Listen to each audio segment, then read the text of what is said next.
We can come back to class. Are you able to see the screen? Is it okay? Yes, brother. Yes. Yes, Yes. Yeah. Yes, we are So seeing. the next topic, the lecture number 9. Welcome back to our next lecture, lecture number 9, culture and history of missions. We have looked at the church and the history of, and the mission, and now we look at the culture and the history of missions.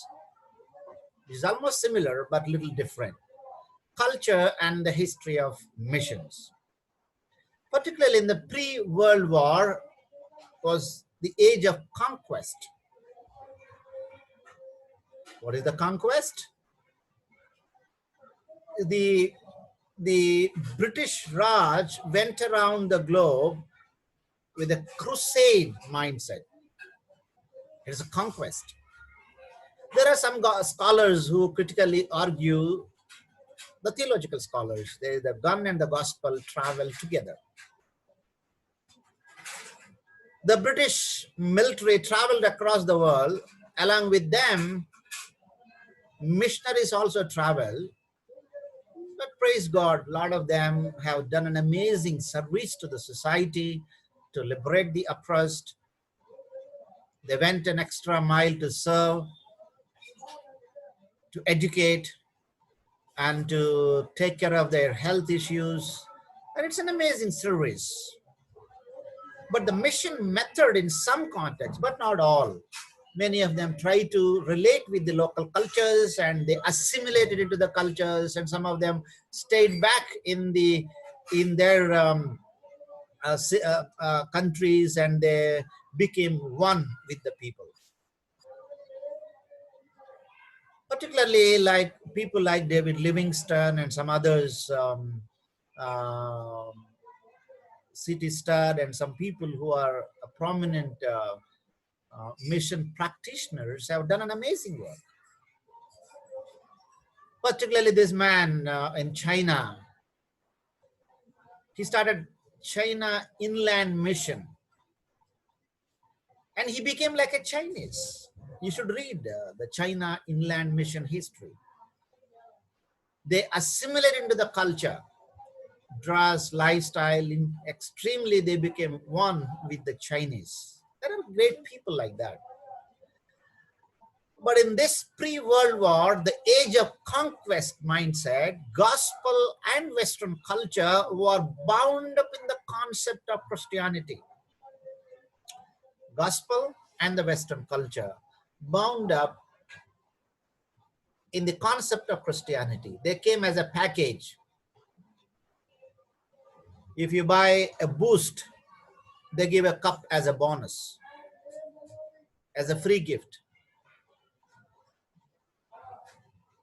Boost bottle and a cup, they come together. In the same manner, gospel also brought Western cup. Gospel came in the Western cup, which was not really adoptive, attractive, and culturally relevant by some. I'm not generalizing again. Yes, there are amazing godly people who tried their best, but by and large, this is what happened. This is a proven research. Missions was understood as a religious conquest that resulted in the civilization of heathen nations. Even the missions context, the heathen nations was prominent in the Edinburgh Conference in 1910 and the great international missionary conferences. They were always looked at the heathens, heathen nations. The nations who are under the darkness, idolaters, the nations of snakes and cobras and tigers. They don't know anything. They don't know how to eat. They don't know how to wear dress. Let's export our dress to those places and civilize them. We are civilized. They are uncivilized. You know, you need to read some anthropology books. Anthropologists are the right people who define what is culture, what is civilization, what is not. there is a lot of tension between the anthropologists and the missionaries. Missionaries look at the other culture as inferior to them. They think we are civilized and they are uncivilized.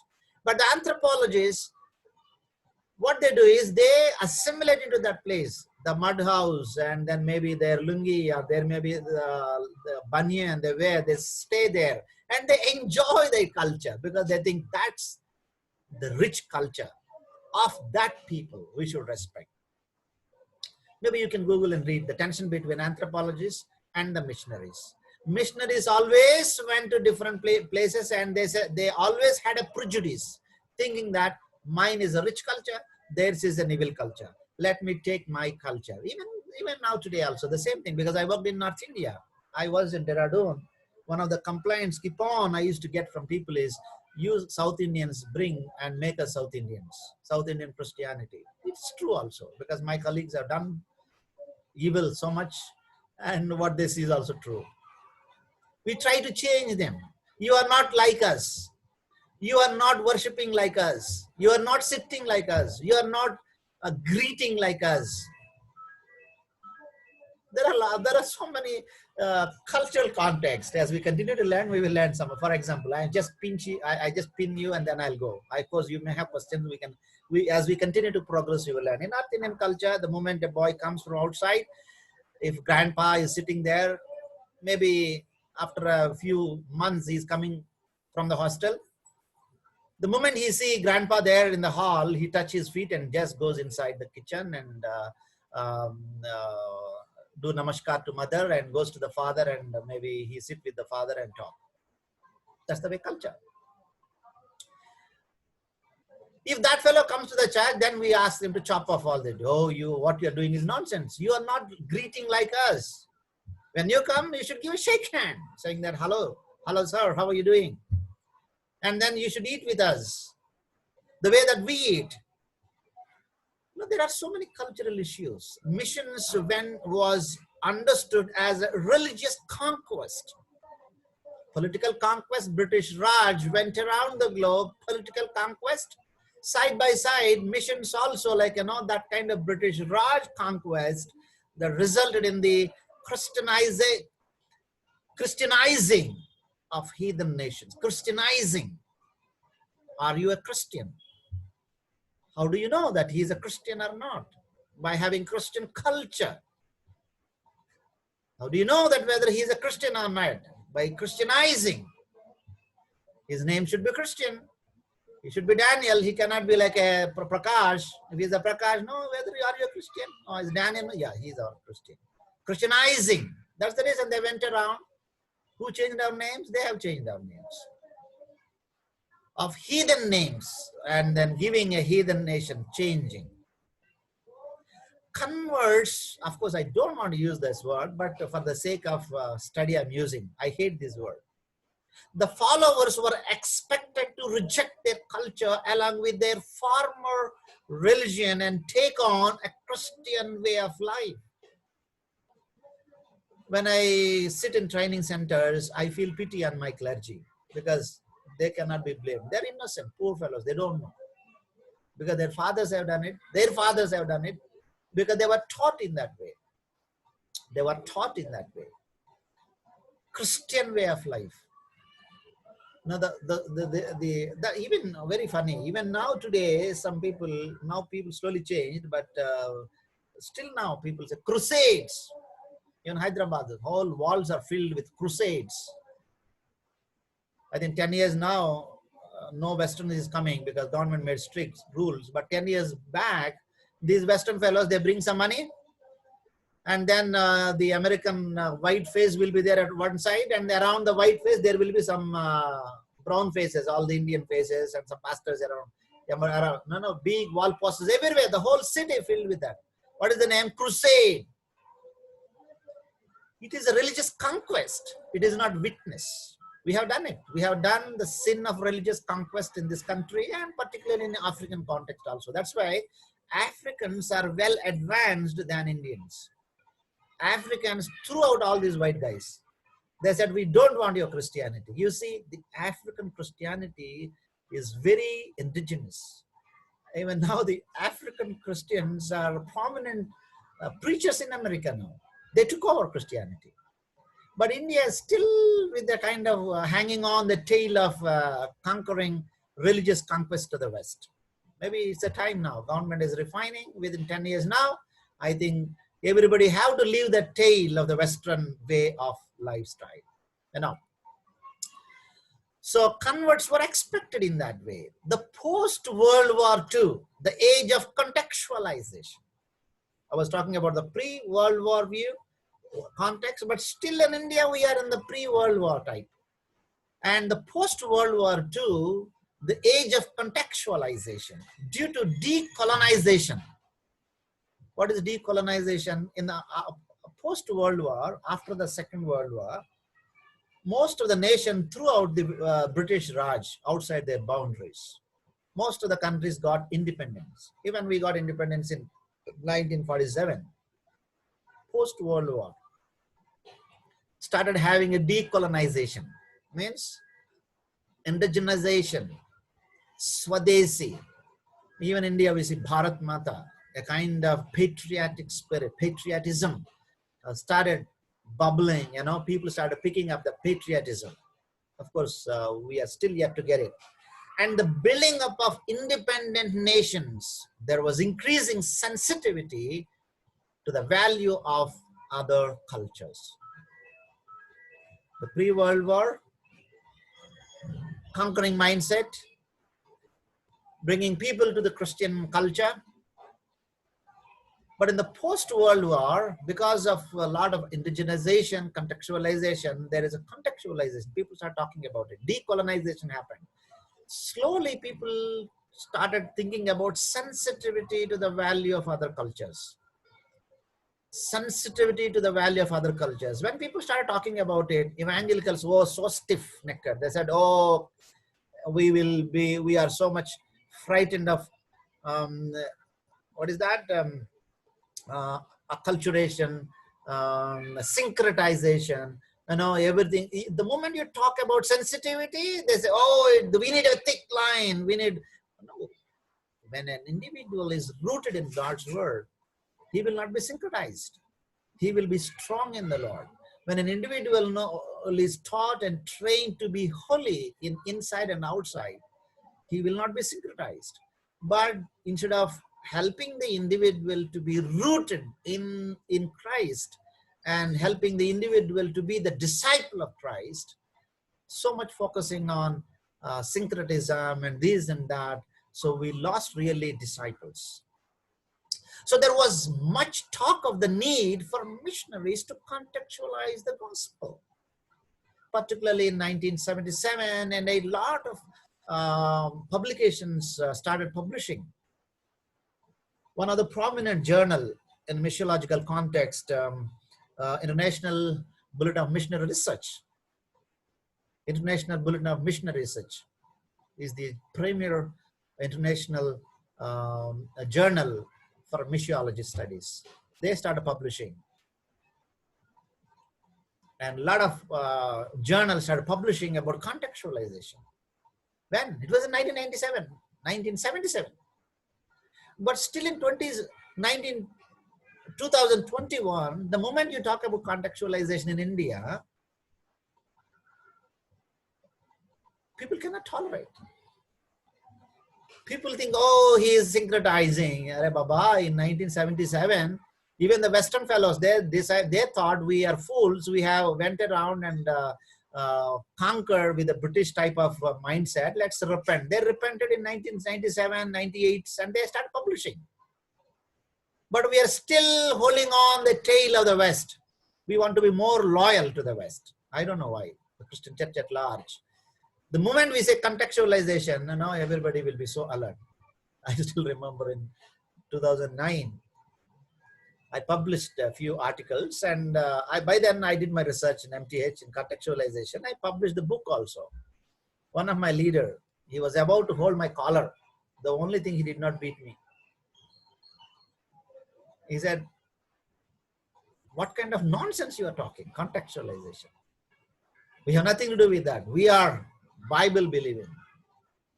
people still have that negative attitude to the word itself, contextualization. There was much talk of the need for missionaries to contextualize the gospel in the post-World War II.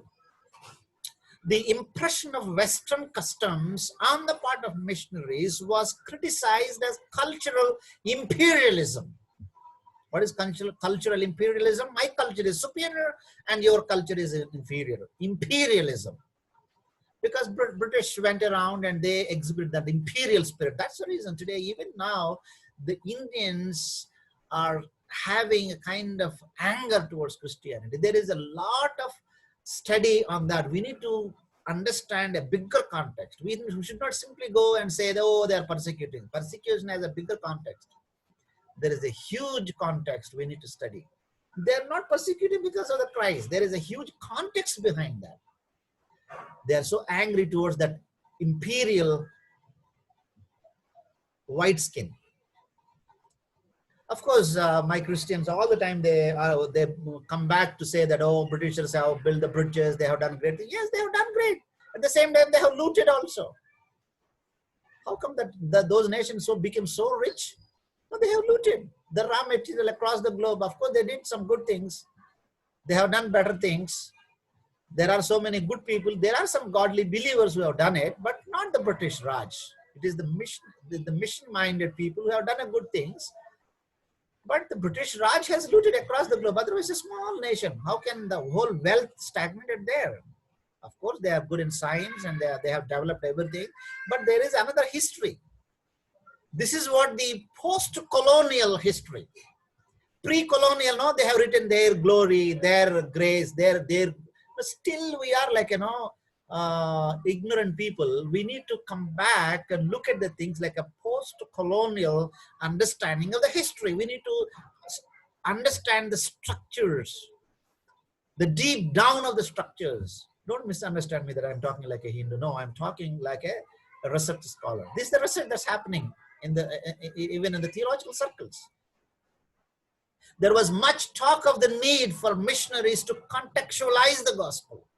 Well, not now, even 1977, 80s, but still in India, we can hang on to those Western way of India by 2020, India for Christ by 2020 to 30. This is all funny games still we are making and not really relevant to the culture and the context of the people groups in India and across the Asia.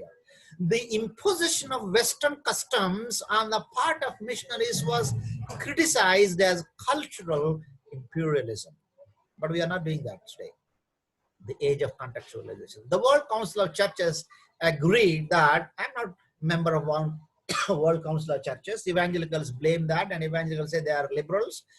What believers have something to do with the heathens. Even the WCC is also understood as a heathen. So I'm an evangelical, but they have a point to say here. The gospel needs to root itself in each culture. It is a point. The gospel has to be rooted itself in each culture. As we progress, I teach you how to root the gospel in the vernacular and local cultures. Identification between Western culture and indigenous culture. Sensitivity to cultures is crucial. Sensitivity to cultures and culture is crucial. Why I say cultures? Yes, in India, we have no one culture. We have so many cultures, tribal cultures, Dalit culture, caste cultures, and whatnot. Every society has a different culture. Within the Hyderabad, we have so many cultures. Gujarati culture, Tamil culture, Kannada culture. Even in my home, I have multicultural context. I bring some Hindu culture. I grew up as Christian culture and Andhra culture. My wife is a Karnataka culture. My children brings Bangalore culture and Dehradun culture and Pune culture. My home itself is a multicultural context. Your home is a multicultural context. We cannot avoid it. Sensitivity to cultures is crucial. Otherwise, families cannot stay. Today, wife and husband are not able to stay together because It is a multicultural context, a home. We have not taught cultural sensitivity in family conferences. All the time we take that words and the wife obey the husband, husband respect the wife, and Bible says so. That's true. But we need to go beyond to that. Sensitive to the culture. Why? Small things become so big in a small home. So you are not sensitive to the culture of your wife. You are not sensitive to the culture of your children, because children are in a different global culture now. They go to the school and their culture is entirely different. And you take a stick and now, like an evangelical, orthodox, fundamental believer culture, you impose on them without understanding. You are not sensitive. They're rebel. Here is a context. Sensitivity to cultures is crucial. Even if in a little home you need to be culturally sensitive, how much more we need to be sensitive when you go to the market there. When you give a public meeting out there on the four corners of the street, you condemn every individual and you say, oh, you are all sinners, I am only righteous, because they know what kind of righteous you are in the market. Sensitivity to the cultures is crucial, and hardly church in India understand this. Hardly people teach this. No seminary teaches this. They teach only one thing, the Western way of imposing imperial spirit out there, rather than helping the individual, the innocent pastors, innocent young people coming with a zeal to serve the Lord. They were not taught how to be sensitive to the cultures. Even they don't know what is the culture. Gospel transforms culture, and yet it is also transformed by it in its expression. Gospel should be transformed even in its expression. Now we are all taught how to express the gospel in a Western way of expression. Don't misunderstand me. The time again when I say Western and Eastern, there is nothing. Western, East, North, and South, all are equal. I have a great respect for the friends in Western context, because a lot of my Western people are watching on Facebook right now. And I love them. They love me. I have a great relationship. And I criticize, they love my criticism. By the way, once I was in Los Angeles, I was in my library, Fuller Theological Seminary. A friend of mine, he said, we have a conference here, why don't you come and take a session on, because the conference was happening on reaching Hindus. And then I went. I was given 30 minutes, but 30 minutes I was just criticizing. Outright. Because they were telling reaching Hindus. I said, you guys, what do you know about reaching Hindus? You have spoiled my nation. Because I heard a session prior to mine talking all the way of Western doing. Heavily I was criticizing.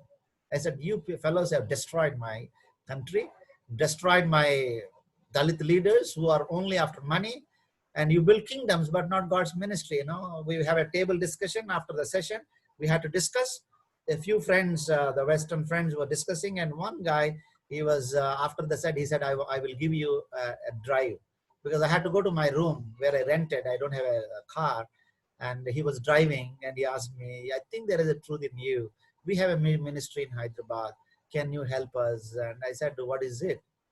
I don't know to know the name, but he said that name. The biggest mission agency in India. The biggest mission agency in India, right here in Hyderabad. Most of the conferences happen there. He said, I am the boss of that organization, president of that organization. Now my heart came a little down. I said, I criticized even that agency also. I said, Dr. Pothana, what you say is right. We are dumping like money from helicopters, like, you know, huge money, but we don't have any fingertips Hindus in our organization. We are just dumping money. Can you be a kind of helper for our organization? I said, yes, I can do, but you don't inform to your Indian people. The moment they know that I'm helping, they will throw me out.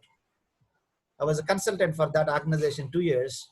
Within 6 months, we could do an amazing work. After that, those leaders came to know in India, they threw me out. Because the same thing happens in the mission field. If you are an honest officer, you cannot survive anywhere 6 months or 3 months, you get transferred. But in missions, you don't know transfers, only terminations, because it is not a job. Gospel transforms culture, and yet it is also transformed by it in its expression. Its expression. It's not doing, because there is a relationship between money and mission. So the post-Cold War age of critic, maybe I close it in 5-7 minutes. Age of critic. Missions has been traditionally understood as a one-way activity of spreading Christianity from the West into the other parts of the world. West to the rest of the world. That's the mission slogan in the earlier days. In the post-Cold War, age of critic. One-way traffic. Only one way, not two ways. But today the time has come. And two-way highway is happening now. People had to go from India to preach in the West. Now already started. I think 5-6 times I went to West to preach, just to preach. I went around and preached and preached and preached. And then some people said, I think you are a great missionary in America. I preached the gospel. Now the two-way bypass highway has been happening. Now situation changed. Once it was west to the rest of the world, but now mission is from everywhere to everywhere. Philip Jenkins, if you get a chance to read his writings, you read. A great scholar in missiology. Philip Jenkins has written a lot of books. Now west into the rest of the world in those days, but now mission is everywhere to everywhere. The Christian West was home base, and the non-Christian non-West was the mission field. You know, even now the traditional Christians have these terminologies: home base, home missions. Home base. What is home base in America, Canada, Australia, New Zealand? The West. What is mission field? In India is a mission field. They talk about what is mission field. They talk about this. We need to write all these words. We need to challenge these words. Mission field. Even now people use the funny words. I love when even my church people are using. Mission field. What is mission field? We just got this umbrella mission into our cognitive minds. Even now, most of the mission agents in India, they use the same language, same terminology. You are in Chennai, it's not a mission field. All the way in Gujarat, somewhere, that is a mission field. Top to bottom approach. The West, all the way, that is a home base. Sending agency, they sent to the India. And now we are also using the same methodology. From sitting here in AC room in Hyderabad, you are sending to Araku Valley. Now, anybody say, I have 2 churches in Araku Valley, and the money start flowing into the organization and to the mission field. If you say, I'm in Hyderabad, enlightening people to help, no, it's not mission. What is mission field? You need to go there. At least one of your missionaries should die there in Araku Valley having a mosquito bite. That story will bring money. Because I know some stories. They never care the wife who was left over there. The wife will struggle there with the children. That family will left over by the organization. But the organization will build walls on it. This is the old pattern still happening. The age of critic. Now we need to critic. Of course, I did my Bachelor of Arts in English Literature. I enjoyed my subject. Matthew Arnold. If you can Google his name. A great critic in his English literature. I learned a lot of things. The art of criticism I learned from him. Matthew Arnold, a great critic. As a subject we had to read in those days for my English literature. He says, criticism really brings the truth. If you are not critic, simply accept everything. You are a fool. You just be in a shadow. So the Christian West was home base, and the non-Christian, non-West was the mission field. Even now we are following their footsteps. Missions has been traditionally understood as a one-way activity of spreading Christianity, as I continue to say this, even now today. One-way activity, north to south, south to north. The North Indian missionaries, the North Indian people, Hindi belt, they really struggle. They say we should chase out all these South Indian fellows. Of course, these people from Kerala, Tamil Nadu, Andhra, a lot of sacrifice. They leave their family back here. They don't have money. They are not after money, but they're struggling. But still, They don't want to be relational there. That's the reason, the tension. They don't know how to understand the local cultures. Yes, of course, they're trained, cross-cultural missionary training they give, cross-cultural seminars they give, but again, the Western way of cross-cultural. Several developments have caused this view to be challenged.